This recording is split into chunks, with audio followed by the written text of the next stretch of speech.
Dengarkan kami di Bernama Radio. Waktu ini kita bersama-sama dalam program Temu Bual Radio. Ini adalah tentang pembentangan RMK12 ya, sepanjang 5 tahun 2021 hingga 2025. Topik yang kita akan bawakan adalah tentang membangunkan bakat masa hadapan bagi RMK12. Jadi di talian Zoom pada waktu ini kita bersama-sama dengan tetamu kita. Kita ada Encik Lokman Ahmad, Pengarah Bahagian Pembangunan Modal Insan di Unit Perancang Ekonomi Jabatan Perdana Menteri. Assalamualaikum Cik Luqman. Waalaikumsalam Natasha, apa khabar? Alhamdulillah. Baik Cik Luqman, kita nak dengarkan ya Ya, secara ringkas tentang rancangan Malaysia ke-12 yang menarik untuk sama-sama pendengar ketahui. terlebih dahulu saya ucapkan terima kasih kepada Bernama Radio kerana menjemput saya pada pagi ini untuk berkongsi sedikit berkaitan RM ke-12. Seperti mana kita sedia maklum, rancangan Malaysia ke-12 telah dibentangkan oleh Yang Amat Berhormat Perdana Menteri di Dewan Rakyat pada 27 September yang lepas. Dan untuk makluman pendengar semua, rancangan Malaysia ke-12 adalah pelan pembangunan menyeluruh dengan dasar dan strategi yang memberi tumpuan kepada usaha untuk mencapai pertumbuhan ekonomi yang mampan dengan pengagihan peluang dan kekayaan yang lebih saksama. Ia juga memberi penekanan kepada kelestarian alam sekitar berlandaskan semangat keluarga Malaysia. RM ke-12 memperkenalkan pendekatan baru yang membawa perubahan berdasarkan kepada 3 tema, iaitu pertama, menjana semula ekonomi, kedua, memperkukuh keselamatan, kesejahteraan dan inklusiviti, dan yang ketiga, melonjakkan kemampanan. Bagi menyokong pencapaian tema pemakin dasar diperkenalkan yang mana ianya merupakan asas dan komponen penting pembangunan Malaysia bagi tempoh 5 tahun yang akan datang. 4 pemakin dasar adalah satu, membangunkan bakat masa hadapan yang menjadi topik pada pagi ini. Yang kedua, mempercepat penerimaan teknologi dan inovasi.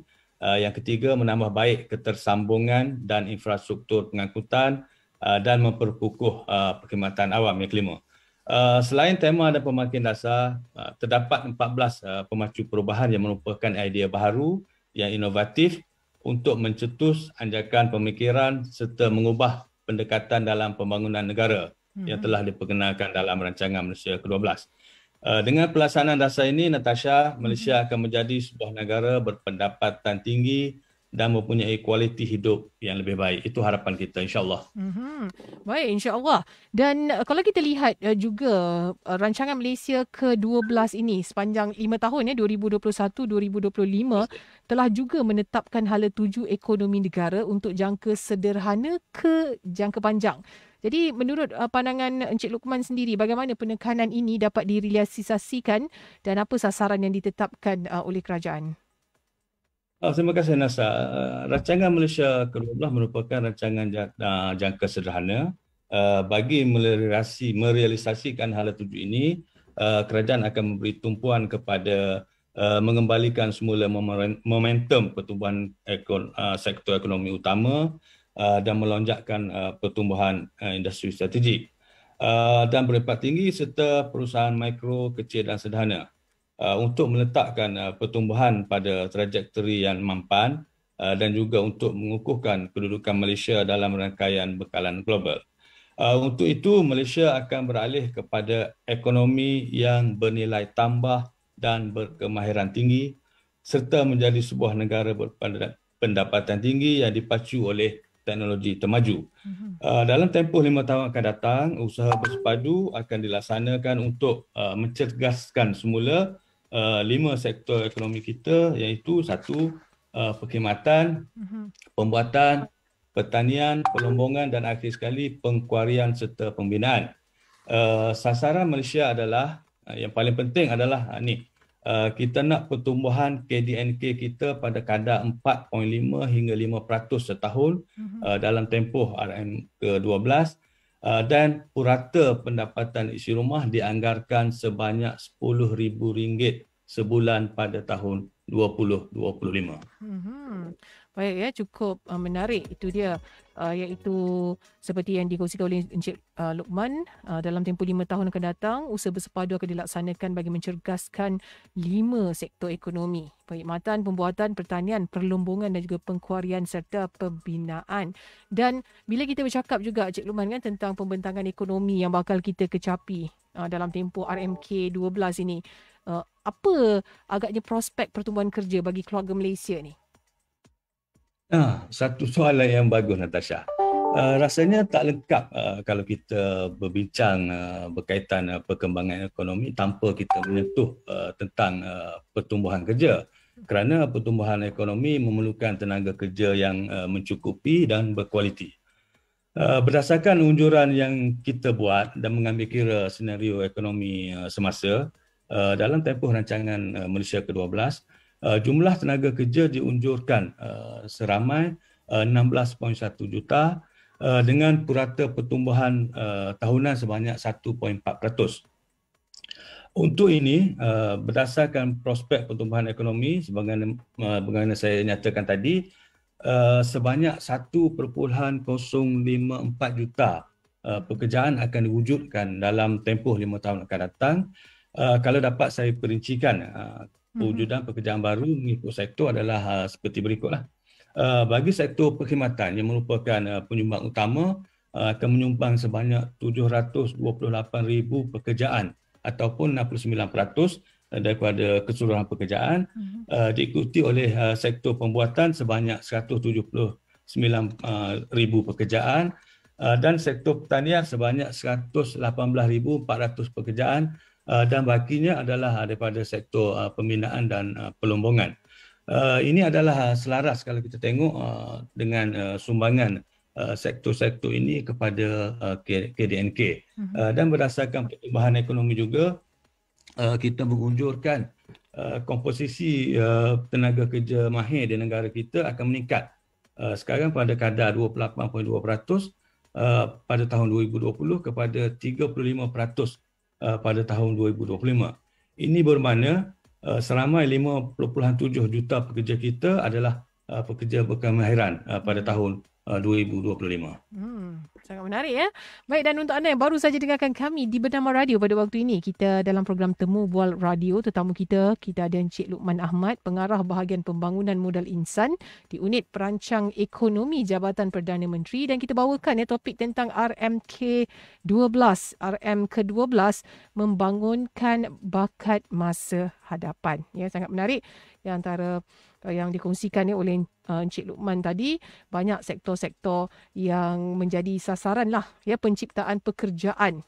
Sektor perkhidmatan, pembuatan, pertanian, pembinaan, perlumbungan dan pengkuarian tersebut. Jadi banyak tenaga mahir yang akan dilahirkan di masa hadapan. Baik, dan Encik Luqman, bagaimana pula tentang pencapaian tenaga buruh sepanjang pelaksanaan RMK 11 tempoh hari? Sepanjang RMK 11, kita dapati jumlah tenaga kerja kita meningkat sebanyak 1.8% tahun, daripada 14.5 juta pada tahun 2015 kepada hampir 15.7 juta pada tahun 2020. Ini adalah kesan daripada kadar penyertaan tenaga buruh kita yang telah meningkat daripada 67.9% pada tahun 2015 kepada 68.5% pada tahun 2020. Apa yang menariknya, Natasha, negara kita ni di sebalik beberapa kegawatan ekonomi yang kita hadapi, kita mampu untuk mengekalkan kadar pengangguran di bawah 4%, iaitu dianggap sebagai guna tenaga penuh, yang mana kita tidak menghadapi masalah pengangguran sehinggalah pada tahun 2019 yang mana kadar pengangguran kita adalah 3.3%. Walau bagaimanapun malangnya kesan daripada COVID-19, kadar pengangguran kita telah meningkat kepada 45% pada tahun 2020, sehinggalah melonjak kepada paras tertinggi pada tahun 2020, iaitu pada tahap 5.3%. Dari aspek pewujudan peluang pekerjaan, sejumlah lebih kurang 220,800 pekerjaan baru telah diwujudkan setiap tahun bagi tempoh rancangan Malaysia ke-11 yang lepas.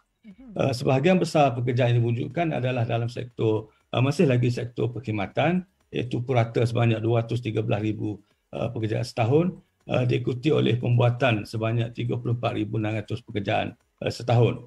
Sebagaimana saya maklumkan sebelum ini, komposisi pekerja mahir negara juga telah meningkat pada tempoh rancangan Malaysia ke-11, iaitu daripada 25.5% pada tahun 2015 kepada 28.2% pada tahun 2020. Dalam tempoh yang sama, komposisi pekerja berkemahiran rendah kita dapati berlaku pengurangan. Ini adalah satu indikator yang baik kepada sebuah negara yang menuju ke arah ekonomi yang maju, kerana kita perlu mengurangkan komposisi tenaga kerja berkemahiran rendah.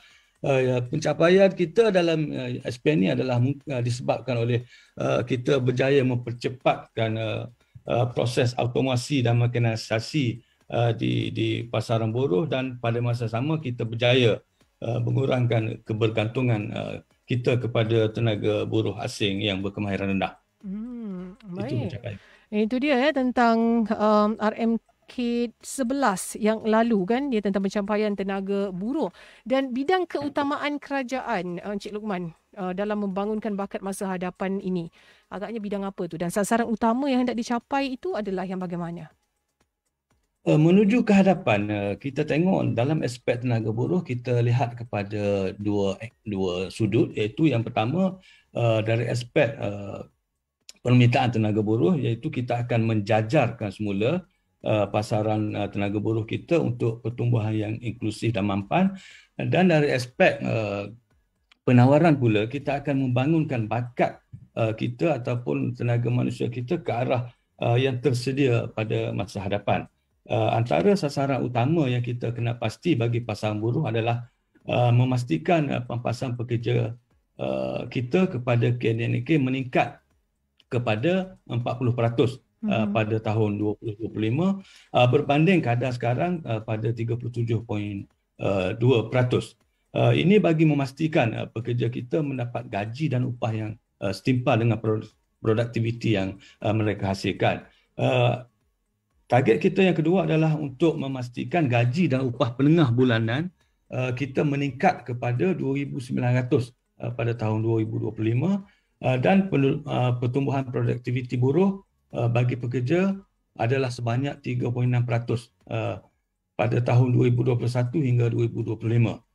Dari aspek pendidikan pula, sasaran kita adalah untuk memastikan kualiti pelajar kita adalah setara dengan pencapaian antarabangsa, dan enrolment murid sekolah di prasekolah dan sekolah menengah kita sasarkan untuk melebihi 95%, dan sasaran kita yang seterusnya adalah pengambilan pelajar lepasan SPM atau staraf ke program TVET meningkat, iaitu kepada 55%. Manakala bagi pendidikan tinggi pula, kita hasratkan keboleh pasaran graduan IPT kita dan institusi TVET kita sebanyak 86.7%, dan universiti awam kita top 10 dalam 100 teratas dalam ranking dunia. Itu adalah target kita. Wow, itu dia sasaran utama, ada 9 dekat situ, dan semuanya yang berkaitan, kalau kita lihat dekat sini, membangunkan bakat masa hadapan secara keseluruhannya. Dan dalam kita nak mewujudkan juga lanskap pasaran buruh yang mampan ini, apa transformasi yang perlu diberi perhatian, Cik Luqman, dalam RMK 12 ini, dan kenapa sasaran transformasi itu dipilih? Terima kasih Nastas. Dalam kita telah memperkenalkan sebanyak 14 pemacu perubahan di dalam rancangan Malaysia ke-12, dan untuk pasaran buruh kita dapati antara aspek yang kita perlu tekankan adalah ekosistem TVET, kerana ekosistem TVET adalah salah satu pemacu perubahan yang bertujuan untuk membangunkan bakat tersedia masa hadapan.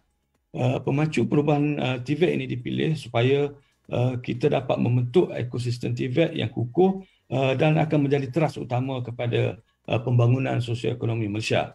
Penambahbaikan ekosistem TVET yang sedia ada dapat membantu graduan TVET kita untuk menjadi satu yang diperlukan oleh industri pada masa hadapan. Suka saya tekankan di sini, TVET dipilih kerana dia dua fungsi. Satu, dia memberi pulangan yang baik kepada pelajar setelah mereka bergraduat, dan yang kedua, TVET juga mampu untuk mencipta pekerjaan kepada generasi-generasi kita akan datang. Dan haruslah kita ingat bila kita bercerita mengenai TVET di rancangan Malaysia ke-12, ianya kita fokuskan kepada TVET yang berkualiti tinggi. Ini adalah selaras dengan keperluan 4IR di masa hadapan. Baik, itu dia transformasi yang akan diberikan menambah baik ekosistem TVET sebagai salah satu pemacu perubahan dalam membangunkan bakat tersedia masa hadapan.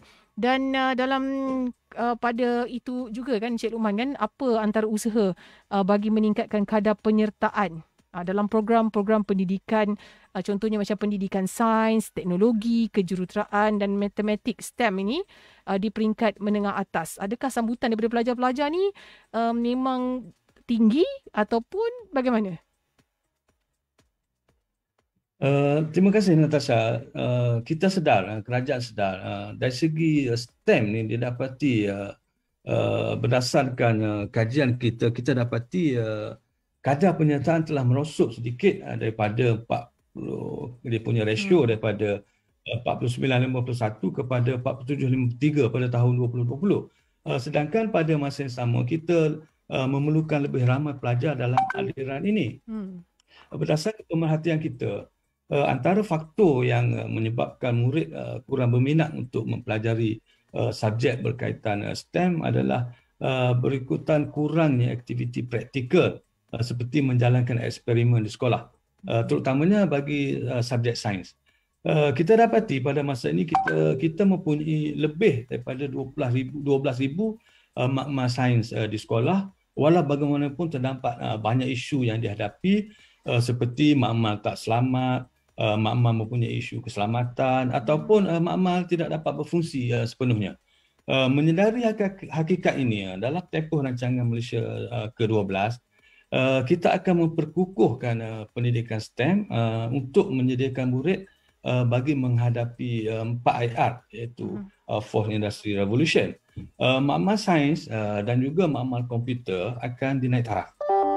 Proses pengajaran dan pembelajaran juga akan ditambah baik dengan merangkumi aktiviti sains secara amali.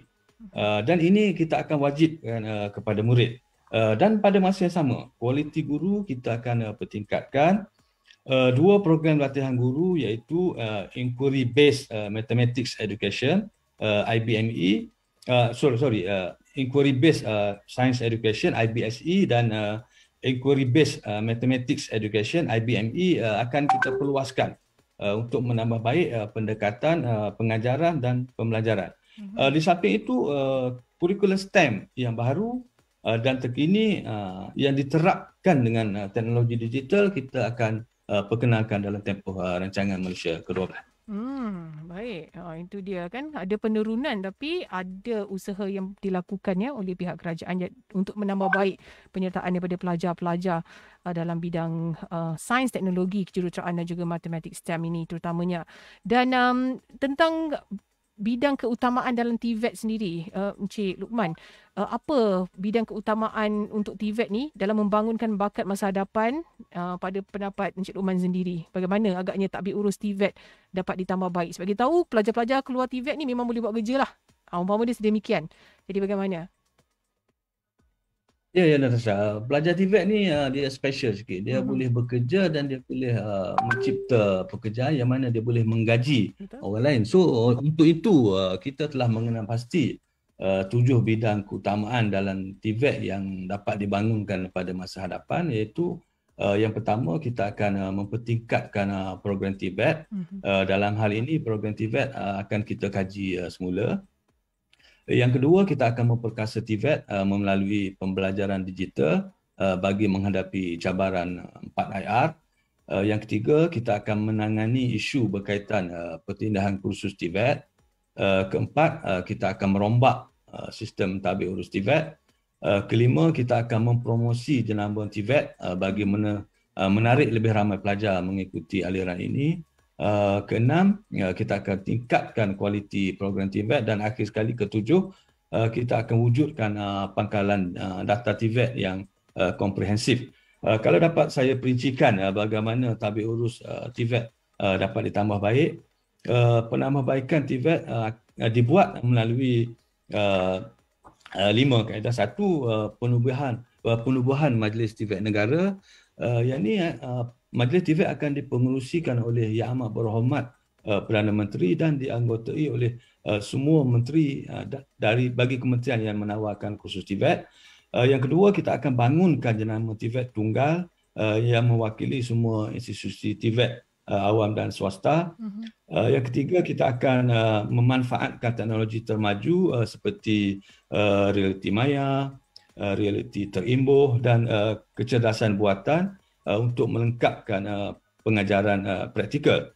Kita juga akan memperkenalkan sistem penarafan bagi mengklasifikasikan institusi TVET berdasarkan kepada beberapa komponen, termasuklah kebolehpasaran graduan, kadar upah graduan kita, kerjasama industri dan pelaksanaan inisiatif sosial di kawasan luar bandar. Dan yang kelima, peruntukan kepada institusi TVET akan berasaskan kepada pencapaian dalam sistem penarafan yang akan kita perkenalkan. Ini adalah penting kerana dengan adanya sistem penarafan ini, institusi TVET akan sentiasa menambah baik kualiti yang ditawarkan bagi menambah baik dia punya kemasukan pelajar di institusi berkenaan. Baik. Itu dia yang akan diusahakan ya bagi bidang keutamaan dalam TVET itu sendiri. Baik, kita tak punyai masa yang panjang, Cik Luqman. Jadi kita nak dengarkan juga saranan dan harapan Cik Luqman terhadap rancangan Malaysia ke-12 ini. Silakan. Terima kasih Natasha. Serta bagi memastikan rancangan Malaysia ke-12 dapat dijayakan dan dinikmati oleh semua, kita semua harus berganding bahu dan bekerjasama dengan semangat keluarga Malaysia untuk membina Malaysia yang berdaya saing dan berdaya tahan serta kalis cabaran. Marilah kita kumpulkan seluruh tenaga, kepakaran dan pengalaman yang ada untuk sama-sama merealisasikan matlamat rancangan Malaysia ke-12. Kita mesti mendekap erat prinsip kerja bersama rakyat demi keluarga Malaysia. Untuk itu, unit perancangan ekonomi jawatan Perdana Menteri telah membangunkan laman web khusus untuk rancangan Malaysia ke-12. Ini bagi memudahkan akses kepada pautan semua dokumen berkaitan rancangan Malaysia ke-12 dan maklumat lain berkaitan di alamat rmki12.epu.gov.my.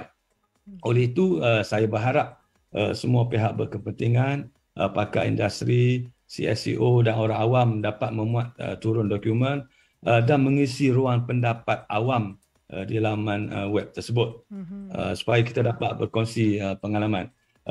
Untuk itu sekali lagi saya mengucapkan terima kasih kepada Natasha dan bernama radio kerana menjemput saya pada pagi ini. Terima kasih. Ya, sama-sama. Terima kasih kembali juga untuk Encik Luqman Ahmad, Pengarah Bahagian Pembangunan Modal Insan, Unit Perancang Ekonomi Jabatan Perdana Menteri. Jadi lepas ni boleh terus saja ke laman sesawang rmk12.epu.gov.my untuk mudahnya kita ya akses kepada pautan teks pembentangan Yang Amat Berhormat Perdana Menteri tentang RM ke-12 baru-baru ini. Terima kasih sekali lagi Cik Luqman kerana bersama-sama kami di Bernama Radio. Terima kasih.